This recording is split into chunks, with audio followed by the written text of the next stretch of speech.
자, 우리가 엔터주들 같은 경우에 그래서 오늘 엔터주 3개를 말씀드릴게요.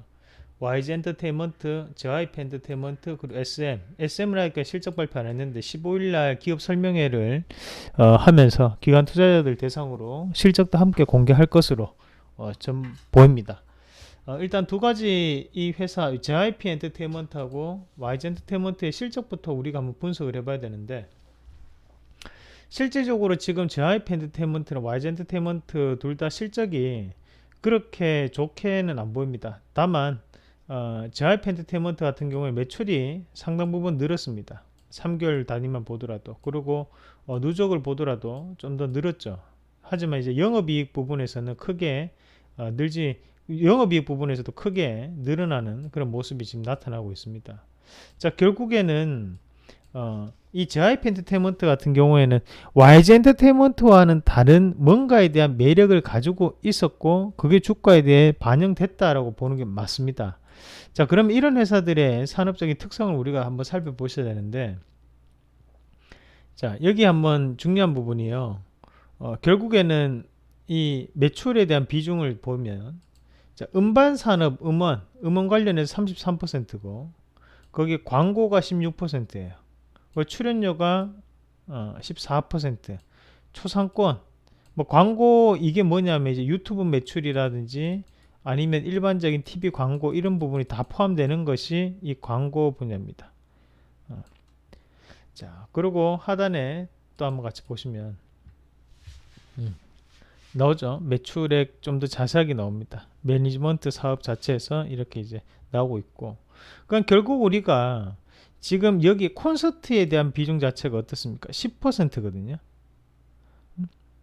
지금 예전에는 이 콘서트에 대한 비중이 SM이나 YG 엔터테인먼트는 사실 예전 방식입니다. 얘네들 같은 경우는 콘서트에 대한 비중이 이 JYP 엔터테인먼트보다 더 높아요. 요게 핵심이라는 거죠. 결국에는 JYP 엔터테인먼트가 실적적인 분위기가 긍정적으로 바뀌었다는 것은 광고 수익이라든지 아니면 음원 판매에 대한 부분 자체가 긍정적으로 나타났기 때문이에요. 예전에는 광고가 상당히 낮았지만 이 부분 자체가 올랐잖아요.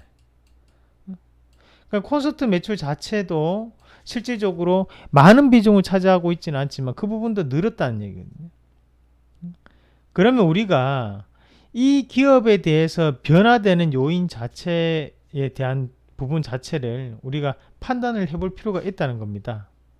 자, 그러면 결국에는 지금 이 YG 엔터테인먼트나 JYP 엔터테인먼트 또는 SM이라는 기업들이 예전에는 이 콘서트에 대한 비중을 높여서 매출이 크게 올랐다면 대부분 다 그게 엔화 관련이었습니다. 지금도 YG나 아니면 SM은 여전히 엔화에 대해서 상당히 높은 비중을 차지합니다.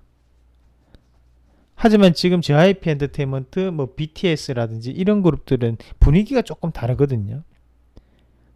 유튜브를 통해서 좀 더 유럽이라든지 미국 권역으로, 그리고 뭐 동남아 권역으로 나가고 있는 부분이라는 거죠. 그래서 콘서트에 대한 비중이 적었던 기업은 이번에도 실제 긍정적 발표했지만, 콘서트에 대한 비중이 높았던 YG 엔터테인먼트나 SM은 3분기 실적이 안 좋다, 이렇게 결론을 내릴 수 있겠습니다.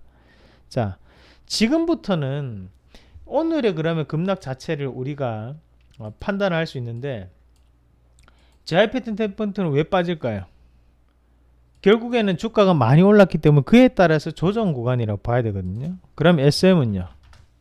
SM은 아직까지 실적 발표를 안 했기 때문에 그에 따른 우려감이 지금 주가에 반영되는 구간이라는 거죠. 자, 그러면 YG 엔터테인먼트는 어떻게 해석해야 될까? 결국에는 실적 발표를 했기 때문에 앞으로에 대한 기대감으로 주가는 오르고 있다는 거예요. 지금까지는 콘서트에 대한 비중이 높아서 그에 따른 악재가 반영이 되는 구간이었다면 앞으로는 좀 더 무형에 대한 재평가가 이루어질 수 있는, 그러니까 JYP라는 이런 모델에 대한 매출 빈도를 보고 그 빈도를 따라갈 수 있는 그런 여건이 마련되고 있는 과정, 이렇게 보는 게 맞아요. 그러면 우리가 지금의 예전에는 뭐 이 YG하고 SM이 부를 축적하는데 가장 큰 역할을 했던 게 바로 콘서트에 대한 비중이었거든요. 하지만 지금 JYP 엔터테인먼트가 올라갔던 것은 광고라든지 다른 음원 판매에 대한 비중이었잖아요. 무슨 말인지 아시겠습니까? 그러니까 주요되는 매출 자체가 달라졌다는 거예요. 그럼 방탄소년단은 왜 떴을까? 음원과 광고 수익입니다. 유튜브 광고 수익이라는 거예요. 그러니까 포커스 자체가 딴 곳으로 이제 쏠렸다는 거죠. 그래서 4분기는 전통적인 이런 우리가 엔터주들의 강세 시장입니다. 그렇게 본다면 지금의 주가가 급락이 나타나고 흔들리는 것은 실적 때문이라는 거고, 앞으로에 대한 주가 전망은 저는 여전히 좋다라고 말씀드릴게요. 지금 주가가 최근에 많이 흔들렸는데 여기에서 끝나지 않을 확률이 대단히 높습니다. 엔터주들이 추가적인 반등이 이루어질 확률이 대단히 높기 때문에 좀 더 긍정적인 부분으로 해석할 필요가 있습니다. 지금 정보적인 정책 자체도 계속적으로 뭐랄까 이런 인기가 있는 가수나 아니면 연기자들에 대한 평가를 계속적으로 부과를 시키거든요. 그 말은 언론에 대한 노출도가 더욱더 올라갈 수 있다는 거예요.